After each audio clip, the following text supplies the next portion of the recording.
بسم اللہ الرحمن الرحیم۔ سبق نمبر 10، جماعت دہم، مطالعہ پاکستان، صفحہ نمبر 15 پر آج کی ہمارے سبق کا عنوان ہے جہاد افغانستان اور مہاجرین کا مسئلہ اور پاکستانی معاشرے پر اس کے اثرات۔ تو سب سے پہلے ہم جہاد افغانستان پر گفتگو کریں گے۔ یہ بات ہم پہلے بھی بتا چکے ہیں کہ جنرل ضیاء الحق صاحب کے دور میں جو ایک بڑا واقعہ پیش آیا وہ سوویت یونین کی افواج کا افغانستان میں آنا تھا اور قبضہ کرنا تھا۔ سوویت یونین جو کہ اب ٹوٹ کر صرف روس رہ گیا ہے، افغانستان میں اس کے آنے سے نہ صرف افغانستان بلکہ پاکستان کے لیے بھی مشکلات کا باعث بن رہا تھا۔ پاکستان نے افغانستان کی آزادی اور روس کو اپنے لیے ممکنہ خطرہ سمجھتے ہوئے اس کا راستہ روکنے کی کوشش کی، اور اسی کوشش کو بعد میں جہاد کا نام دیا گیا۔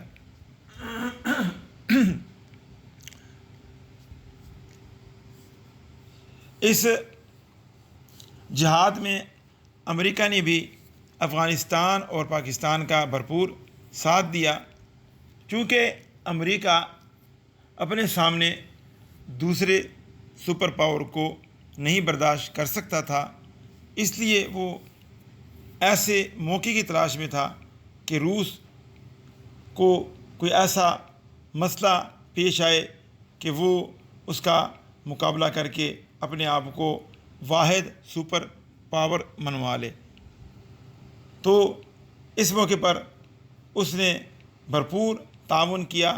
اس نے اسلحہ کے ذریعے بھی اور مالی امداد کے ذریعے بھی افغانستان اور پاکستان میں جو مجاہدین جہاد میں حصہ لے رہے تھے ان کو پورا سپورٹ کیا۔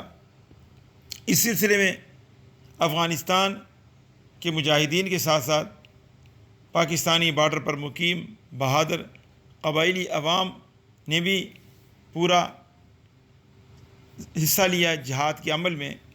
ان کو باقاعدہ ٹرین کر کے جہاد کے جذبے کے تحت روس کے خلاف لڑایا گیا۔ تقریباً یہ جنگ 7-8 سال بڑی شدت کے ساتھ جاری رہی، بڑی خون ریز جنگ تھی۔ اس جنگ میں روس نے اپنا تمام تر جو اس کی ٹیکنیک تھی، جو اس کے پاس اسلحہ اور بارود تھا، وہ سارا کے سارا اس نے آزمایا، استعمال کیا، لیکن آخرکار وہ بے بس ہو گیا اور اس کو اپنی ناکامی نظر آنے لگی۔ اس نے اپنے آپ کو ناکامی سے بچانے کے لیے جنیوا معاہدے کا سہارا لیا اور جنگ بندی کرنے پر راضی ہو گیا۔ تو معاہدہ کے تحت اس نے افغانستان سے اپنی افواج نکالنے کا وعدہ کیا، اور اس کے بعد یہ جنگ جو ہے وہ اپنے اختتام کو پہنچی۔ تو اب ہم اپنے اصل سبق کی طرف آتے ہیں جو ہمارے کتاب میں ہے کہ جہاد افغانستان کس طرح ہوا، جہاد افغانستان میں کیا کیا واقعات پیش آئے، اس کا آغاز کس طرح ہوا۔ تو اس پر ہم ابھی روشنی ڈالنے کی کوشش کرتے ہیں۔ تو آئیے اب ہم اپنی بک میں جو جہاد افغانستان کے حوالے سے کچھ باتیں بتائی گئی ہیں ان کو سامنے رکھ کر جہاد افغانستان کو ڈسکس کرتے ہیں۔ اس سے پہلے جو ہم نے باتیں کی تھیں وہ ایک اس کا عام جائزہ تھا۔ تو اب ہم کتاب کی طرف آتے ہیں۔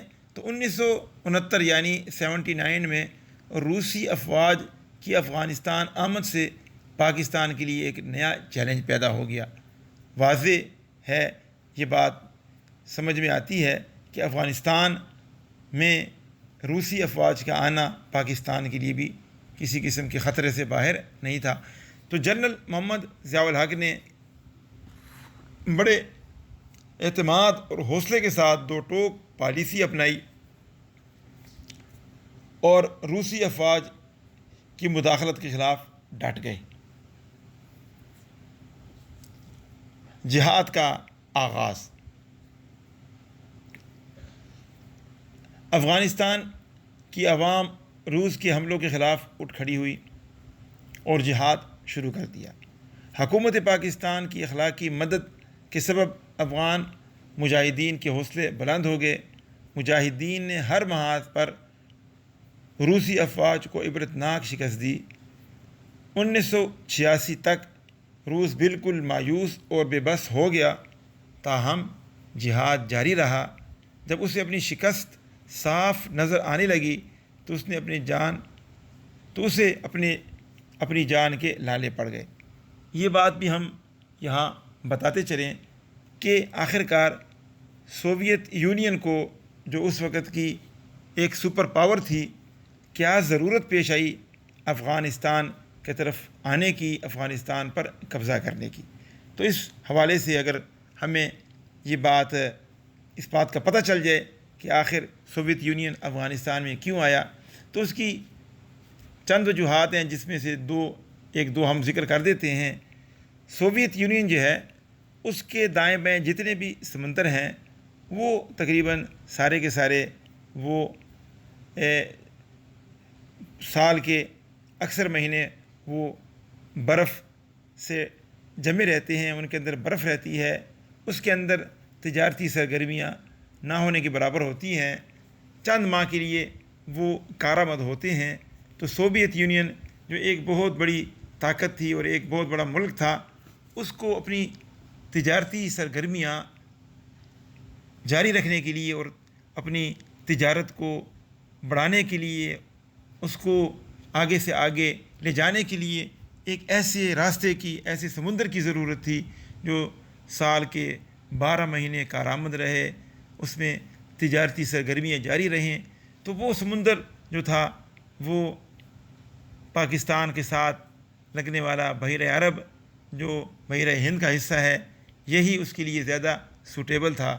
تو اس کی نظر میں یہ سمندر تھا، اس سمندر تک وہ اپنے آپ کو لانا چاہتا تھا۔ تو اس سلسلے میں اس نے یہ قدم اٹھایا۔ دوسری جو ایک بڑی بات سامنے آتی ہے وہ یہ ہے کہ مشرق وسطیٰ جو ہے، جس کی اکثر ریاستیں تیل کی دولت سے مالا مال ہیں، تو روس کی ایک نظر ان تیل کے ذخائر پر بھی تھی۔ وہ چاہتا تھا کہ یہاں کے جو تیل کے ذخائر ہیں وہ یا تو ان پر قبضہ کر لے یا ان کے اتنے قریب ہو جائے کہ تیل جو ہے اس کی مرضی کے مطابق جو ہے وہ دنیا میں جائے۔ تو یہ دو بڑی وجوہات تھیں۔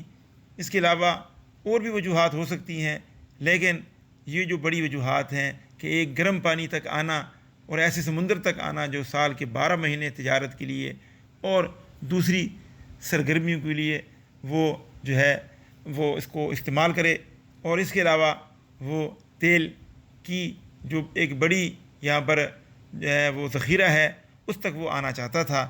اس سلسلے میں اس نے افغانستان کی طرف اپنا رخ کیا، لیکن وہ 7-8 سال جنگ کرنے کے بعد اس کو اپنی شکست نظر آئی اور وہ افغانستان سے واپس چلا گیا۔ تو اس سلسلے میں جو اس نے جس چیز کا سہارا لیا تھا وہ جنیوا معاہدہ تھا۔ اپریل 1988 یعنی 1988 میں امریکہ اور روس نے جنیوا میں ایک معاہدہ کیا۔ پاکستان کے وزیر اعظم محمد خان جونیجو بھی اس میں شریک ہوئے اور دستخط کیے۔ روس نے اپنی شکست تسلیم کر لی اور اس نے وعدہ کے مطابق 15 فروری 1989 یعنی 1989 کو اپنی فوجیں افغانستان سے واپس بلوا لی۔ اس طرح جہاد افغانستان ختم ہو گیا۔ تو یہ جہاد افغانستان کے حوالے سے ہماری جو گفتگو تھی، جو کہ ہم پہلے اس کا ہم جائزہ لے چکے ہیں، اس کے بعد ہم نے اس کو جو کتاب میں اس کے حوالے سے باتیں لکھی ہیں ان پر ہم نے روشنی ڈالی ہے۔ اب ہم اگلی جو چیز پڑھیں گے وہ یہ ہوگی کہ اس جہاد کے پاکستانی معاشرے پر کیا اثرات مرتب ہوئے، افغانستان کے اس جہاد سے پاکستان کو کیا ملا اور کیا مسائل ہمارے لیے پیدا ہوئے، کیا نقصانات ہوئے، تو اس کا ہم جائزہ لیتے ہیں کہ سے ہمیں اس جہاد سے ہمیں کیا ہوا، کیا ملا، ہمارے معاشرے پر اس کے کیا اثرات ہوئے، ہماری اکانومی تھی اس پر کیا اثرات ہوئے. تو اس کو ہم آگے پڑھنے کی کوشش کرتے ہیں، اس کا ہم جائزہ لیتے ہیں. تو ہم ذکر کر رہے تھے جہاد افغانستان کی وجہ سے پاکستانی معاشرے پر پڑنے والے اثرات کی، یعنی اتنی بڑی تعداد میں مہاجرین کا پاکستان میں آنا اور ٹھہرنا، اس کا پاکستانی معاشرے پر کیا اثر پڑا. آئیے ہم ان باتوں کو ڈسکس کرتے ہیں. تو پاکستانی معاشرے پر اثرات: روس کے افغانستان پر حملے سے افغان مہاجرین کی ہجرت نے پاکستانی معاشرے پر بہت دور رس اثرات مرتب کیے. قریباً 30 لاکھ سے زائد افغان مہاجرین ہجرت کر کے پاکستان میں چلے آئے. حکومت پاکستان نے اسلامی برادری کے احساس اور انسانی ہمدردی کے جذبے کے تحت ان مہاجرین کو اپنے ہاں پناہ دی، ان کی اچھی طرح سے اعانت کی، مدد کی. افغان مسئلے پر جنرل محمد ضیاء الحق کی خدمات قابل تحسین ہیں. تو یہ تھے پاکستانی معاشرے پر اثرات کہ اتنی بڑی تعداد میں لوگوں کا پاکستان کی طرف آنا اور ہجرت کرنا، یہ واقعی ایک بہت بڑا چیلنج تھا، لیکن پاکستان نے اس چیلنج کو قبول کیا، اپنے افغان مسلمان بھائیوں کی مدد کی، ان کی مشکلات کو آسان کرنے کی پوری کوشش کی گئی. ان کو بڑے بڑے کیمپوں میں ٹھہرایا گیا جہاں پر ان کو زندگی کی تمام سہولیات دی گئیں، ان کے علاج معالجے کا خیال رکھا گیا، ان کو ضروریات زندگی کی تمام جو لوازمات ہیں وہ ان کو دی گئیں. تو یہ افغان بھائیوں کے ساتھ پاکستانی حکومت کا رویہ تھا. اس میں جو مثبت پہلو سامنے آتے ہیں وہ یہ ہیں کہ اس سے پاکستان کا جو امیج تھا وہ دنیا میں بڑا پازیٹیو گیا. خصوصاً اسلامی دنیا نے پاکستان کی ان خدمات کو سراہا، پاکستان کو اچھی نظر سے دیکھا جانے لگا. خصوصاً جو عرب ممالک ہیں، سعودی عرب، عرب امارات، ان کی طرف سے پاکستان کو کافی مدد بھی دی گئی، ایسی مدد جو کہ افغان بھائیوں پر صرف کی جائے. پاکستانی مسلمانوں نے بھی افغان بھائیوں کا بھرپور ساتھ دیا. ان کی تمام مشکلات کو وہ سمجھتے تھے اور ان کو حل کرنے کے لیے بھی انہوں نے کوششیں کی. تو پاکستانی بھائیوں میں بھی ان کے لیے نرم گوشہ پایا جاتا تھا. یہ تھے افغان مہاجرین کے پاکستانی معاشرے پر مثبت اثرات. اس کے ساتھ ساتھ اگر ہم دیکھیں تو افغانی مہاجرین کے پاکستان آنے سے پاکستانی معاشرے پر کچھ منفی اثرات بھی مرتب ہوئے. ان میں ہم یہ دیکھ سکتے ہیں کہ سب افغانی جو تھے وہ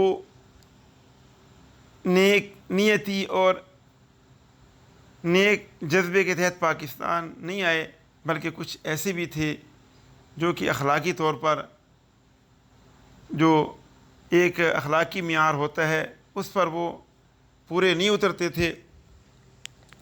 ان کی وجہ سے پاکستانی معاشرے کو کافی مشکلات کا سامنا بھی کرنا پڑا۔ اس سے چوریوں میں اضافہ ہوا، قتل و غارت میں اضافہ ہوا، اسلحہ کلچر عام ہوا، کیونکہ افغانستان میں اسلحہ عام ہو گیا، اسلحہ تقسیم کیا گیا تاکہ عوام کو، مجاہدین کو تیار کیا جائے اور روس کے خلاف لڑایا جائے، لیکن سب لوگ وہ جو تھے ان میں جہاد کا جذبہ نہیں تھا۔ کچھ لوگ تو واقعی مجاہدین تھے جو اسلحے کو صحیح طور پر استعمال کرتے رہے، لیکن کافی سارے لوگ ایسے تھے جو اسلحہ حاصل کرنے کے بعد پاکستان کی طرف آئے اور اس اسلحے کو پاکستان میں پھیلایا۔ پاکستان میں کلاشنکوف کلچر عام ہوا، اسلحہ کی جو مقدار تھی وہ بڑھ گئی، اور اسلحے کے بڑھنے سے قتل و غارت گیری عام ہو گئی، جرائم بڑھ گئے۔ تو یہ کچھ ایسی باتیں تھیں جو کہ پاکستان کے لیے اچھی ثابت نہیں ہوئیں، اور کافی دیر تک یہ مسائل رہے۔ پاکستانی معاشرہ جو ہے اس پر یہ جو منفی اثرات تھے وہ کافی دیر تک باقی رہے۔ اس سے معاشرے کو کافی نقصانات اٹھانے پڑے، پاکستانی معیشت کو بھی نقصان ہوا۔ تو یہ افغان وار کے جو اثرات تھے پاکستان پر اور پاکستانی معاشرے پر، وہ ہم نے بیان کیے، اس کے مثبت اثرات بھی اور منفی اثرات بھی۔ تو آج کا ہمارا سبق جو ہے وہ اختتام پذیر ہوتا ہے۔ جہاد افغانستان کے حوالے سے اگر آپ کوئی سوال کرنا چاہتے ہوں تو آپ سوال کر کے اپنے آپ کو جو ہے اس کے بارے میں سیٹسفائی کر سکتے ہیں۔ آپ کوئی چیز پوچھنا چاہیں تو پوچھ سکتے ہیں۔ تو آج ہم اس سبق کا جو ہے وہ اختتام کرتے ہیں۔ امید ہے آپ کو ہمارے سبق کی سمجھ آئی ہوگی۔